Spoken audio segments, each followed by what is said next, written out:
সংৰক্ষিত হৈ থাকক অনন্তকাললৈ। তেওঁলোকে কৰিছে কি ১৬ নম্বৰটো হটাই ২৪৪তে ১৩ বিঘা মাটি ল'ব বিচাৰিছে। এইটো কি আমাক দুৰ্ভোগ পাইছে নেকি তাৰমানে তেওঁলোকে? না আমাক হাৰাশাস্তি কৰাৰ এইটো এটা কৌশল? কি কৰিছে?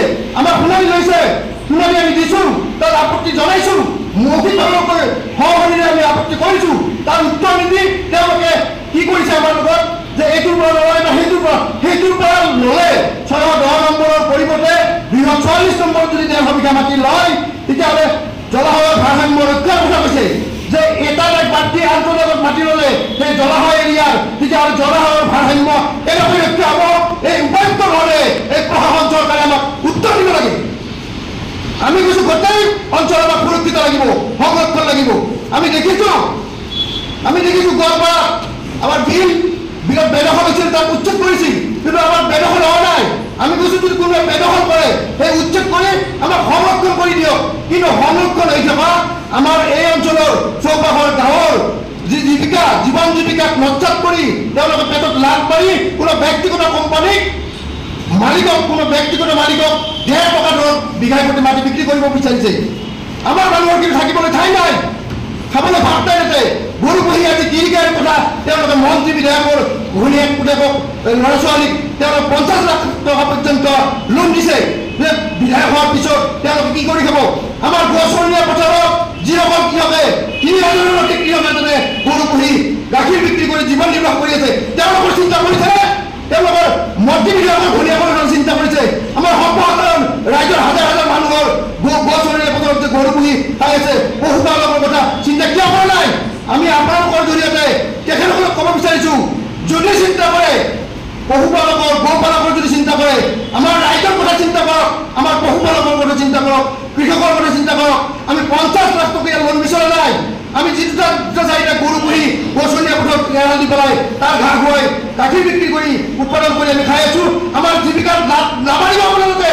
আমাৰ লগত ধৰা ধেমালি কৰি বাৰে বাৰে আমাৰ মনটো আমাৰ ধৈৰ্যৰ পৰীক্ষা নল'ব। ৰাইজ অসহ্য হৈ গৈছে আপোনালোকৰ কথা।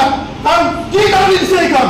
এটা আঁতৰাই দিলে ভাৰসাম্য কেনেকৈ ৰক্ষা হ'ব? উত্তৰ দিয়ক। আনটো যদি আমি সংৰক্ষণ কৰি ৰাখোঁ তেতিয়াহ'লে কি ভাৰসাম্য ৰক্ষা হ'ব? তাৰ জৈৱ বৈচিত্ৰ্য কেনেকৈ ৰক্ষা হ'ব? যিমান পৰিমাণৰ মাটি উঠাৰ পিছত সেই মাটিৰ পানীবিলাক ক'ত যাব? বহল ক্ষমতাটো এতিয়া দৰাবিৰ আৰ্দ্ৰভূমি লৈ আছে। তাত যি মাছ পুঠিৰ যিটো প্ৰজনন, সেই প্ৰজনন ব্যৱস্থা থাকিবনে?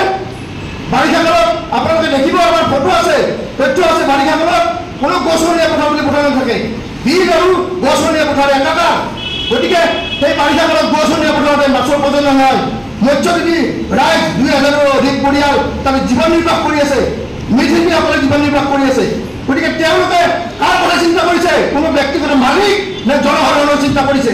যদি জনসাধাৰণৰ চিন্তা কৰিছে, তেওঁলোকৰ জনসাধাৰণৰ প্ৰতি সামান্যতম নিম্নতম যদি শ্ৰদ্ধা আছে, সন্মান আছে, তেতিয়াহ'লে আমি যি ইতিমধ্যে শুনানি দিছোঁ, যি আপত্তি দৰ্শাইছোঁ, সেই আপত্তিৰ ভিত্তিতে এই শুনানি পুনৰাই ল'ব নালাগে, তেওঁলোকে বাতিল কৰা বুলি ঘোষণা কৰক। মুখ্যমন্ত্ৰী মহোদয়লৈ আমাৰ অনুৰোধ। তেখেতে কৈছিল তেখেতৰ বক্তব্যত বোলে ৰাইজক যদি কিবা নালাগে, বাগানৰ কথা কৈছিল, ৰাইজক যদি নালাগে বুলি কৈ দিলে হ'ল। আমি অকল নালাগে বুলি মুখেৰে কোৱা নহয়, সংবাদ মেলযোগে কৈছোঁ, আপত্তি দৰ্শাইছোঁ, সহমতেৰে কৈ শুনানি দিছোঁ। তাৰপিছত কি ক'ব লাগিব? মুখ্যমন্ত্ৰী মহোদয়লৈ আমাৰ এইটোৱে অনুৰোধ, আপুনি আমাৰ কথা শুনক। আমাৰ প্ৰচাৰ মাধ্যমৰ যোগেদি কৈছোঁ, আপোনাক ব্যক্তিগতভাৱে মেইলযোগে আপোনাক জনাইছোঁ। আপোনাৰ আমাৰ স্থানীয় বিধায়ক, তেখেতৰ ভূমিকা কি আছিল? তেখেতে ৰাইজৰ উন্নয়ন কৰিম বুলি কৈছিল। তেখেতে কৈছে উন্নয়ন হ'ব ডিষ্ট্ৰিক্ট পাৰ্কত। কি উন্নয়ন হ'ব? কোনো ব্যক্তিগত মালিকৰ মুনাফা হ'ব। ৰাইজক পেটে পেটে মাৰি ব্যক্তিগত মালিকৰ মুনাফা হ'লে আমাৰ ৰাইজৰ কি উন্নয়ন হ'ব?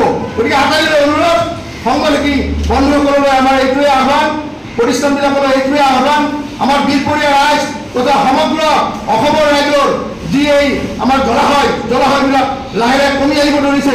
আপোনালোকে দেখিছে দীপৰ বিলৰ পৰা আৰম্ভ কৰি সমগ্ৰ জলাশয়বিলাক কেনেকৈ এটা অধিগ্ৰহণ কৰি আছে, কেনেকৈ বেদখল কৰি আছে। গতিকে এই জলাশয় ৰক্ষাৰ স্বাৰ্থত সমগ্ৰ অসমৰ মানুহ মাৰ বান্ধি থিয় হওক, সকলো মাত মাতক, আমাৰ লগত সহযোগিতা কৰক, দিহা পৰামৰ্শ দিয়ক। আৰু একমুখে আমি এইটোৱে কওঁ, আমি আগৰ মততে অটল আছোঁ। আমি কোনো পৰ্যায়ে আমি তাত যিকোনো নিৰ্মাণ কাৰ্য হ'বলৈ নিদিওঁ। আৰু যদি বলপূৰ্বকভাৱে কিবা নিৰ্মাণ কাৰ্য কৰিব খোজে, তেতিয়া অনাগত দিনত হ'ব পৰা যিকোনো পৰিস্থিতিৰ বাবে আমি জগৰীয়া নহ'ম, চৰকাৰ প্ৰশাসন জগৰীয়া হ'ব। এইখিনিয়ে ক'ব লাগে।